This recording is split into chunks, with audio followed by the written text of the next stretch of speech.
नमस्कार. श्री स्वामी समर्थ सर्वांना. उद्या आहे चैत्र पौर्णिमा 1 एप्रिल 2026. या दिवशी सकाळी 7:06 पौर्णिमा प्रारंभ होत आहे आणि 2 एप्रिल 2026 वार आहे गुरुवार. या दिवशी 7:41 पौर्णिमा समाप्ती आहे. तर हनुमान जयंती आहे गुरुवारी 2 एप्रिलला हनुमान जयंती आहे. तर हनुमान जयंतीबद्दल आपण आजच्या व्हिडिओमध्ये बघणार आहोत की हनुमान जयंती कशी साजरी करायची, कोणते उपाय करायचे जेणेकरून की घरामध्ये भूत प्रेत बाधा काही राहणार नाही. तर हे तुम्हाला जाणून घ्यायचं असेल तर बघा, व्हिडिओ शेवटपर्यंत नक्की बघा. हनुमान जन्मोत्सव हा 2 तारखेला असल्यामुळे आपल्याला हनुमान जयंती 2 तारखेलाच साजरी करायची आहे. तर आपल्या सगळ्यांना हनुमानाची सेवा करायची आहे. ज्या घरामध्ये भगवान श्रीरामांची व हनुमानाची सेवा केली जाते त्या घरामध्ये कधीच कमी पडत नाही. भूत प्रेत पिशाच्य बाधा चुकूनही टिकत नाही घरामध्ये. त्यामुळे नक्कीच हनुमान जन्मोत्सव आलेला आहे. आपलं एखादं काम मार्गी लागत नाही किंवा आपल्या कामामध्ये भरपूर प्रकारच्या अडचणी येत आहेत, मार्गच खुले होत नाही. तर अशा वेळेस आवर्जून जे मी तुम्हाला उपाय सांगणार आहे ते तुम्ही उपाय करायचे आहेत. नक्की 100% तुमचे कामं मार्गी लागणार आहेत आणि आपल्या घरातील ज्या काही समस्या आहेत त्याचं निवारण तर नक्कीच होणार आहे. हनुमान जन्मोत्सव या दिवशी आपल्याला कसा साजरा करायचा, तर अर्थात आपल्या देवघरामध्ये आपण मूर्ती ठेवू शकत नाही, हनुमानाचा फोटो घरामध्ये ठेवू शकत नाही कारण ते ब्रह्मचारी आहेत. त्यामुळे आपल्याला त्यांचा फोटो वगैरे ठेवायचा नाही आहे. आपल्या मुख्य दरवाजाच्या वरची ज्यांची दक्षिणमुखी दरवाजा आहे, आपला बाहेरचा ते दक्षिणमुखी जो दरवाजा असेल तर वरती पंचमुखी हनुमानाचा फोटो लावत असतात. तर तशा पद्धतीचं तुमचं असेल तर तुम्ही बाहेर आपल्या घराच्या बाहेर लावतात तशा पद्धतीने लावला तरी देखील चालणार आहे. आपण सेवा नक्कीच करू शकतो. मूर्ती नसेल तरी देखील आपण घरामध्ये सेवा करू शकतो. तुमच्या जवळपास मंदिर असेल, असं एकही गाव नसणार आहे की त्या गावामध्ये हनुमानाचं मंदिर नाही आहे. तुमच्या जवळपासच्या मंदिरामध्ये जाऊन देखील तुम्हाला जे काही उपाय सांगणार आहे ते तुम्ही करायचे आहेत. तर बघा, आपण हनुमानाच्या मंदिरात जातो, रुईच्या पानांची माळ अर्पण करतो, तेल अर्पण करतो, खाऊच्या पानांची माळ अर्पण करतो, अजून काय आपण श्रीराम लिहून प्रत्येक रुईच्या पानावरती ती माळ अर्पण करत असतो. अशा पद्धतीचं आपण प्रत्येक शनिवारी आपली जी काही सेवा आहे ते हनुमानाच्या चरणी रुजू करत असतो. पण हनुमान जन्मोत्सव यानिमित्त जर काही एखादी विशिष्ट सेवा अशा केल्या तर तुमच्या 100% समस्यातून सुटणार आहेत. तुम्हाला काय करायचं आहे बघा, जन्मोत्सव आहे, हनुमान जन्मोत्सव 2 तारखेला आहे. 2 तारखेला तुम्हाला मंदिरामध्ये जाताना चमेलीचं तेल घेऊन जायचं आहे किंवा तुम्ही दुसरं कोणतंही घरात जे तेल आहे ते घेतलं तरी चालेल. तुम्हाला मंदिराच्या बाहेर दुकानामध्ये सुद्धा तेल भेटेल चमेलीचं तेल तुम्हाला घ्यायचं आहे. केसर घ्यायचं आहे, 11 रुईची माळ घ्यायची आहे. माळेवरती रुईच्या पानांवरती तुम्हाला श्रीराम असं लिहायचं आहे. श्रीराम व्यवस्थित लिहायचं आहे, कुठेही चुकायचं नाही. श्रीराम लिहायचं, वरती टिंब द्यायचं आहे आणि श्रीराम अशा पद्धतीने लिहायचं सिंदुराने रुईच्या पानांवरती लिहायचं आहे. 11 पानांची माळ तयार करायची आहे आणि 11 अख्खे उडीद जे असतात ते अख्खे उडीद घ्यायचे, किडलेले नसावेत, फुटलेले नसावेत, अख्खे असावेत.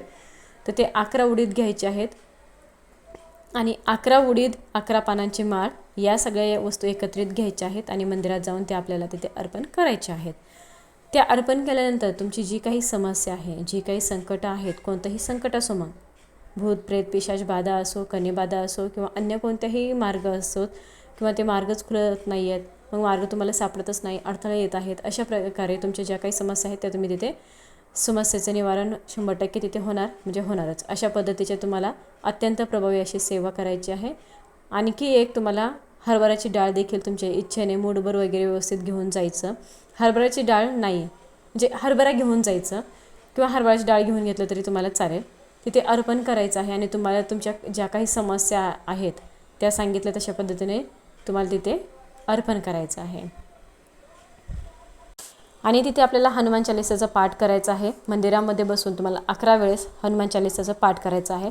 आपण हनुमानाची सेवा करताना अगोदर ते आपल्याला श्रीरामाची सेवा करावी लागते. तिथे तुम्हाला प्रथमतः रामरक्षा म्हणायची आहे. रामरक्षा म्हणल्यानंतर तुम्हाला 11 वेळेस हनुमान चालीसा पठण करायची आहे. मंदिरामध्ये बसूनच आपल्याला तिथे सेवा करायची आहे.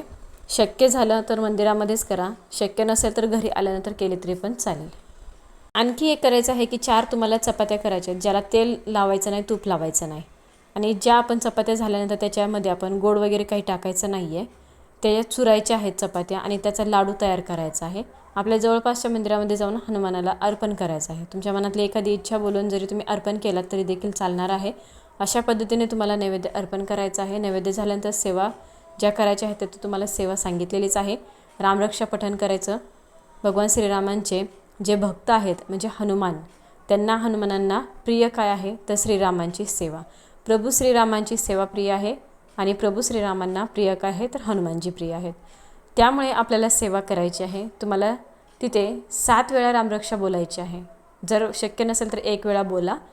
1 ते 9 ओवीपर्यंत बोलायचं आहे 7 वेळेस। फलश्रुतीसहित तुम्हाला शेवटच्या वेळेस फलश्रुतीसहित तुम्हाला बोलायचं आहे। नंतर मारुती स्तोत्र बोलायचं आहे। मारुती स्तोत्रासोबत तुम्हाला हनुमान चालीसा आणि रामरक्षा बोलायची। ती सेवा पूर्ण करायचीच आहे। त्यामुळे तुम्हाला हनुमान चालीसा बोलायचीच आहे। हनुमान चालीसासोबत तुम्हाला रामरक्षा देखील पठण करावीच लागणार।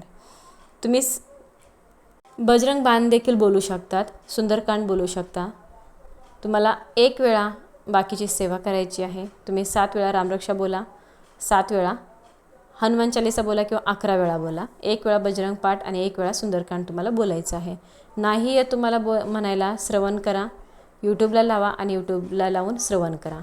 त्यामुळे आवर्जून या दिवशी आपल्याला सेवा करायला विसरायचं नाही, कारण श्रीरामांना हनुमानाची सेवा केलेली खूप प्रिय आहे। त्यामुळे या सेवेने आपलं अपूर्ण जे आहे ते पूर्ण होईल। ज्या घरामध्ये दररोज हे श्रवण केलं जातं, हनुमान चालीसा आणि रामरक्षा जी पठण केली जाते, त्या घरामध्ये भूत प्रेत पिशाच बाधा नसतातच। आणि जरी असेल तर तुम्ही सुरुवात केली तर तुमचं जे काही त्रास आहे तो 100% नष्ट होणार आहे।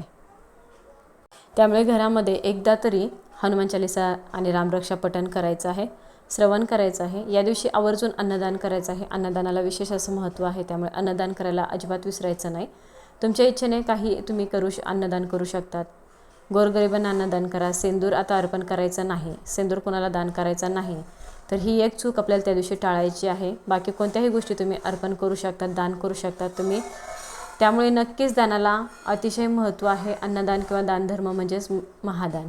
त्यामुळे तुम्ही नक्कीच दानधर्म करा आणि आपल्याला फक्त आणि फक्त श्रद्धेने आणि विश्वासाने उपाय करायचे आहेत, गाजावाजा करायचा नाही। तुम्ही किती शुद्ध अंतकरणापासून सेवा करताय हे अतिशय महत्त्वाचं आहे। त्यामुळे सेवा करताना फक्त आणि फक्त भाव, शुद्ध भावना आणि त्या सेवेवरती विश्वास ठेवायचा।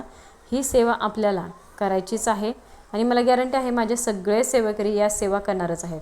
नक्कीच प्रत्येकाने या सेवा करा आणि आपल्या जीवनातल्या समस्या असेल तर त्या दूर करण्याचा प्रयत्न करायचा आहे। व्हिडिओ जास्तीत जास्त लोकांपर्यंत शेअर करा।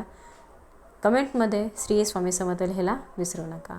सर्वांना श्री स्वामी समर्थ। धन्यवाद।